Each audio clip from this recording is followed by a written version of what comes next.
días, profesora. Muy buenos días, compañeros. En esta mañana vamos a presentarle nuestro texto argumentativo de título La reforma constitucional total. ¿Es realmente necesario? Ahora, sabemos bien que hoy la reforma parcial o total constitucional resulta un tema muy complejo en todo ámbito, social, económico y en el ámbito político principalmente. Indagar ese hecho y prevenir un acto que incurra en excesos y atribuciones son uno de los puntos más importantes que se toca por parte de esta reforma, así sea total o parcial, y establecer los procedimientos de determinación con responsabilidad e imposición de sanción de infractores, en este caso teniéndolo como el tenor político. Ahora, ¿es beneficioso la reforma constitucional total en el Perú o resulta contraproducente en el contexto actual? La controversia vendría a ser cuál es el beneficio de la reforma constitucional en el Perú o resulta contraproducente en el contexto actual. Ahora le daré paso a mi compañero.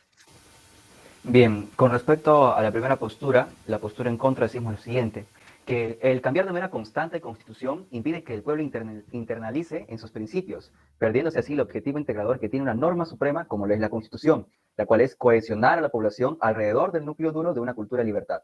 Lo ideal sería una reforma parcial de la constitución, respetando así la ideología de esta y alterando únicamente pequeñas partes del texto, contribuyendo así a afianzar en el tiempo la cultura de paz para que se reclama.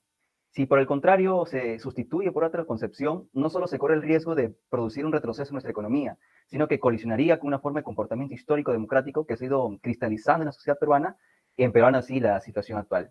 Le doy pase a mi compañero.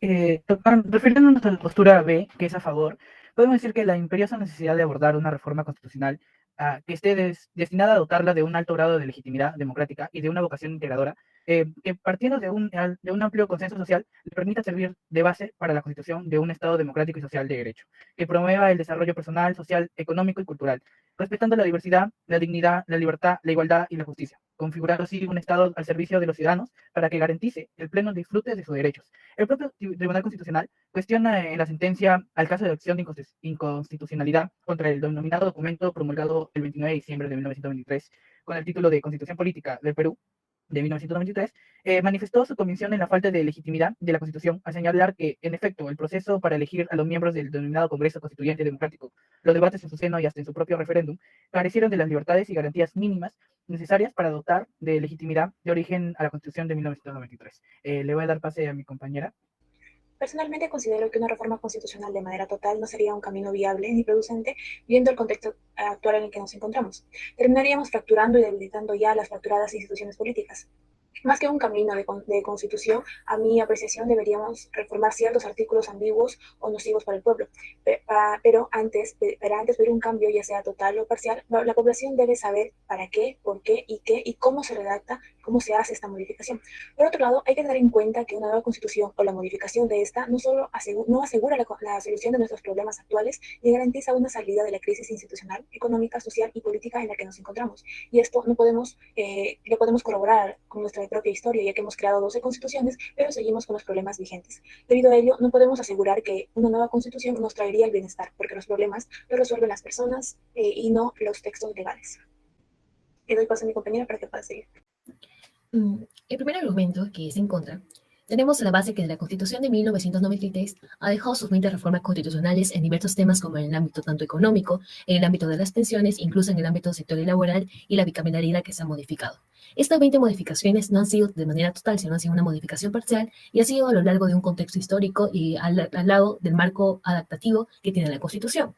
Ahora, la iniciativa ciudadana de reemplazar la Constitución de 1993 debe canalizarse por las causas de ella misma establece, si no hubiera un rompimiento de la democracia.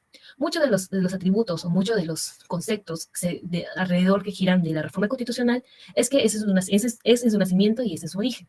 En el origen de reemplazo a la Constitución de 1969 por un romper de la democracia, pero sin validar que fue por métodos democráticos que se pudo dar inicio con esta Constitución actual.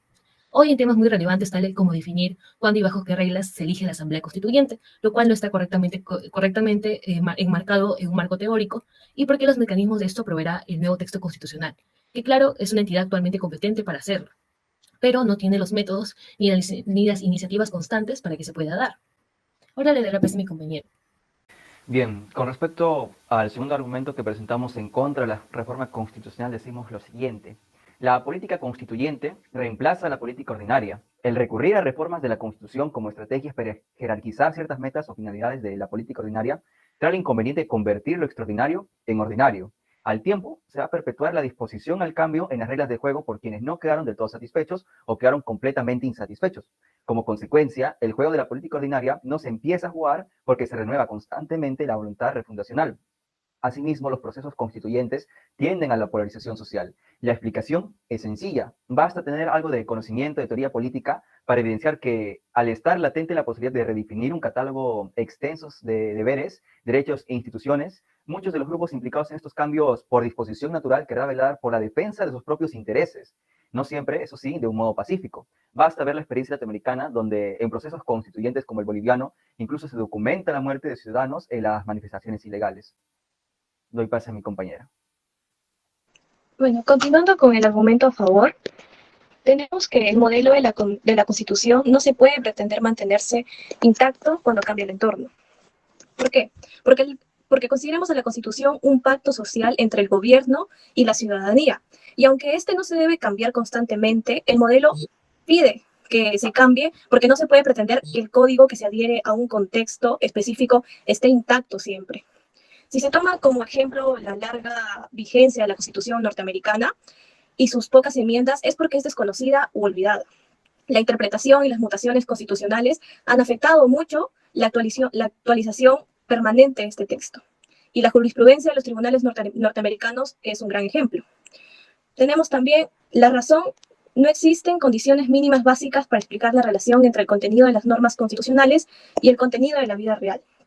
¿Okay? Y también que se debe cambiar la Constitución para poder producir cambios culturales y morales.